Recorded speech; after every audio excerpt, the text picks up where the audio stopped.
Computer सीखने के लिए हमारे चैनल लर्न कोडिंग को सब्सक्राइब करें। आज के इस वीडियो में हम आपको कंप्यूटर नेटवर्किंग का मोस्ट इम्पॉर्टेंट टॉपिक बताएंगे, जिसका नेम है नेटवर्क प्रोटोकॉल।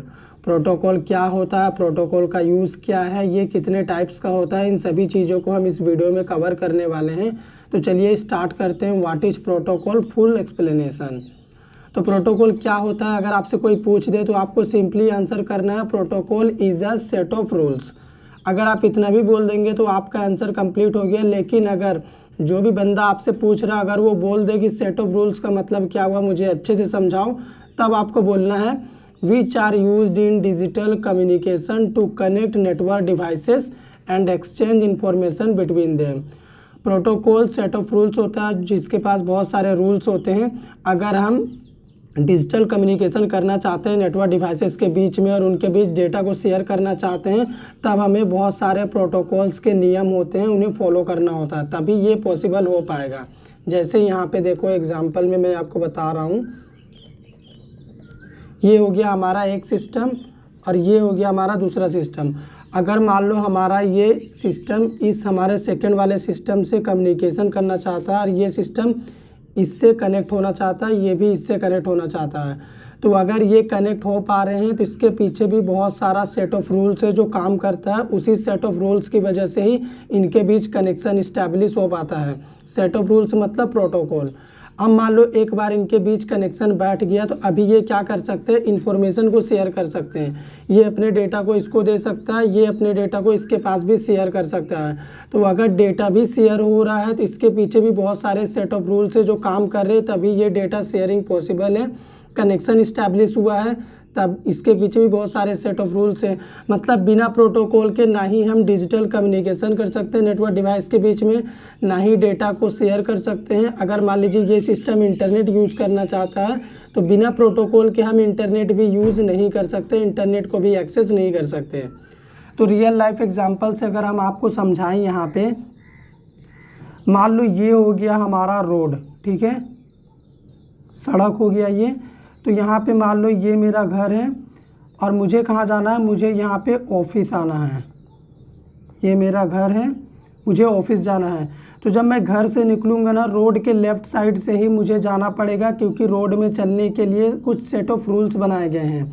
अगर हमें कहीं जाना है तो हम रोड के लेफ़्ट साइड से स्टार्ट करते हैं अपनी डेस्टिनेशन तक पहुँचने के लिए। उसके बाद हमें डेस्टिनेशन से वापस आना होता है, तब हम क्या करते हैं, रोड के राइट साइड से आते हैं अपने घर की ओर। तो ये रोड में चलने के लिए कुछ सेट ऑफ रूल्स बनाए हैं जिन्हें हमें फॉलो करना होता है। अगर हम फॉलो नहीं करेंगे तो ये मुश्किल हो जाएगा, हम रोड में चल नहीं सकते। और मान लो यहीं पे बीच में कहीं ट्रैफिक सिग्नल लगा हुआ है, ठीक है। अगर सिग्नल रेड है इसका मतलब हमें यहीं पे रुक जाना है, अगर सिग्नल ग्रीन है इसका मतलब हमें आगे जाना है। और मान लो सिग्नल, अगर हम इन रूल्स को फॉलो नहीं करते जो सिग्नल यहाँ पे लगाए गए हैं, तो ये एक्सीडेंट भी हो सकता है हमारे साथ, हम अपने डेस्टिनेशन तक शायद सही से ना पहुँच पाएँ। तो सही तरीके से डेस्टिनेशन तक पहुँचने के लिए रोड में चलने के लिए भी बहुत सारे सेट ऑफ रूल्स हैं। ठीक उसी तरह से एक सिस्टम से दूसरे सिस्टम में कनेक्शन इस्टेब्लिश करना हो, कम्युनिकेशन करना हो या डेटा शेयर करना हो, तो इसके पीछे भी बहुत सारे क्या है, सेट ऑफ रूल्स है। इसका मतलब प्रोटोकॉल है जिन्हें हमें फॉलो करना होता है। और जो सेट ऑफ रूल्स ये सिस्टम फॉलो कर रहा, ये कंपलसरी है कि सेम वही सेट ऑफ रूल्स ये भी फॉलो करे, तभी दोनों के बीच कनेक्शन इस्टेब्लिश हो सकता है और ये आपस में डेटा शेयर कर सकते हैं, ठीक है। अभी हम आपको बताते हैं कि प्रोटोकॉल के टाइप्स क्या होते हैं और उनके यूज़ क्या हैं। टाइप्स ऑफ प्रोटोकॉल में आप देख सकते हैं हमारा सबसे पहला टाइप है TCP/IP प्रोटोकॉल। TCP/IP प्रोटोकॉल सभी प्रोटोकॉल में से बेसिक प्रोटोकॉल होता है, ठीक है। ये क्या करता है, TCP कनेक्शन इस्टेब्लिश करता है और IP यूज़ करके हम डेटा को शेयर कर सकते हैं। तो हम बोल सकते हैं TCP/IP प्रोटोकॉल का यूज़ करके हम कनेक्शन इस्टेब्लिश करने के साथ साथ एक सिस्टम से दूसरे सिस्टम में डेटा भी शेयर कर सकते हैं। और ये सबसे बेसिक प्रोटोकॉल होता है सभी प्रोटोकॉल्स में से, ठीक है। जैसे मान लो यहाँ पे ये सिस्टम इस सिस्टम से कम्युनिकेशन करना चाहता है, सबसे पहले क्या करना होगा, हमें कम्युनिकेशन बैठाना होगा, इन दोनों को कनेक्ट करना होगा आपस में। तो अगर हम इन दोनों को कनेक्ट करते हैं तो कनेक्ट करने के लिए हम यूज़ करेंगे TCP, ठीक है। उसके बाद कनेक्शन बैठ गया, तो अब क्या करना है, अब हम चाहते हैं कि ये दोनों आपस में क्या करें, डेटा शेयर करें। तो डेटा अगर शेयर करना है तो इनको क्या यूज़ करना होगा, आईपी।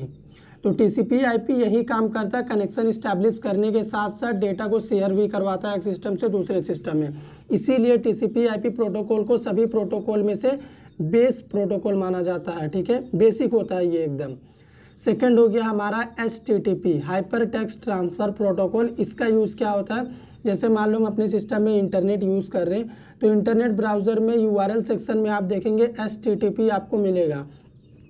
तो हम कुछ भी अगर सर्च करते हैं अपने सिस्टम में, तो हमारे सिस्टम में हमारे सर्चिंग से रिलेटेड पेज कैसे आ जाता है, वो पेज लाता है ये HTTP प्रोटोकॉल, ठीक है। मान लो हम सर्च कर रहे हैं W3 स्कूल्स वेबसाइट, हमने सर्च करा, तो वो वेबसाइट का पेज कैसे आ गया हमारे सामने, HTTP की मदद से आ रहा। थर्ड हो गया हमारा SMTP protocol, simple mail transfer protocol.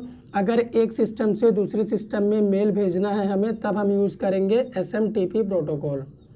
फिर हो गया हमारा post office protocol. Post office protocol क्या करता है, ये एक तरह का मेल बॉक्स होता है। मान लीजिए आपने मेल सेंड करा, यहाँ से एक यूज़र मेल सेंड कर रहा है इसके पास, तो ये अभी मान लो लॉग ऑफ है, ये ऑफलाइन है अभी। तो जब ये मेल सेंड करेगा तो ये ऑफलाइन है, तो इसके पास तो अभी मेल पहुँचेगा नहीं, मेल कहीं यहाँ पे सर्वर में होगा, मेल सर्वर में आएगा। उसके बाद जब ये यूज़र लॉगिन होगा, ऑनलाइन आएगा, तब क्या होगा, पोस्ट ऑफिस प्रोटोकॉल सर्वर से मेल उठा के इसके पास पहुँचा देता है। जैसे हम व्हाट्सएप में भी करते हैं, अगर किसी को हम मैसेज करते हैं, वो अगर अभी ऑनलाइन नहीं है तो उसके पास मैसेज नहीं जाता है, लेकिन जैसे ही वो ऑनलाइन आता है उसके पास हमारा मैसेज जल्दी जल्दी पहुंच जाता है। तो यही काम करता है पोस्ट ऑफिस प्रोटोकॉल। SMTP भी मेल ट्रांसफ़र करता है, लेकिन इसमें क्या होता है कि सेंडर और रिसीवर दोनों को ऑनलाइन होना कंपलसरी होता है, तभी ये होगा, ठीक है। लेकिन अगर मान लो रिसीवर ऑफलाइन है, तब आप पोस्ट ऑफिस प्रोटोकॉल की मदद से सर्वर से मेल मंगा सकते हैं। फिर हो गया हमारा IMAP protocol, UDP protocol, point two point protocol और FTP प्रोटोकॉल, मतलब फाइल ट्रांसफ़र प्रोटोकॉल। अगर आप चाहते हैं इन सभी के ऊपर मैं डिटेल में सेपरेट वीडियो बनाऊं जिनमें हम इनको डिटेल में थ्योरी के साथ कवर करें, तो मुझे कमेंट करके बताइएगा, मैं ज़रूर बनाऊंगा। तो सिंपल वर्ड में कोई पूछ दे प्रोटोकॉल क्या होता है, तो protocol simply set of rules होता है, यानी नियम और कानून होता है। अगर मान लो एक सिस्टम को दूसरे सिस्टम से कुछ कम्युनिकेशन करना है या फिर कुछ डेटा शेयर करना है, तो इसके बीच इनके लिए कुछ नियम और कानून बनाए गए हैं। उसी नियम को क्या कहते हैं, प्रोटोकॉल कहते हैं। जब तक दोनों सिस्टम प्रोटोकॉल फॉलो नहीं करेगा, ना ही ये कनेक्ट हो सकते हैं, ना ही डेटा का लेन देन कर सकते हैं। अगर ये सेट ऑफ रूल्स फॉलो कर रहे हैं, कनेक्शन इस्टेब्लिश कर पा रहे हैं और डेटा भी शेयर करें, तो इसके पीछे बहुत सारा नियम है जो कि काम कर रहा है, उसी को बोलते हैं प्रोटोकॉल। एक और रियल लाइफ एग्जांपल क्या हुआ कि मान लो ये एक यूज़र है और ये भी एक यूज़र है, ठीक है। ये यूज़र अपने सेकंड यूज़र के पास फ़ोन कॉल करना चाहता है, कॉल करके ये बात करना चाहते हैं आपस में। तो अगर ये फ़ोन कॉल के ज़रिए आपस में बात कर रहे हैं, तो इसके पीछे भी बहुत सारे नियम हैं जो कि काम कर रहे हैं, सेट ऑफ रूल्स है। उसी वजह से ये क्या कर पा रहे, आपस में फ़ोन कॉल्स के ज़रिए बात कर पा रहे, तो वो हो गया प्रोटोकॉल। उम्मीद करते हैं आपको कॉन्सेप्ट समझ में आ गया होगा। अगर आया हो तो वीडियो को लाइक करिए, शेयर करिए। चैनल पे नए हैं, चैनल को सब्सक्राइब कर दीजिए।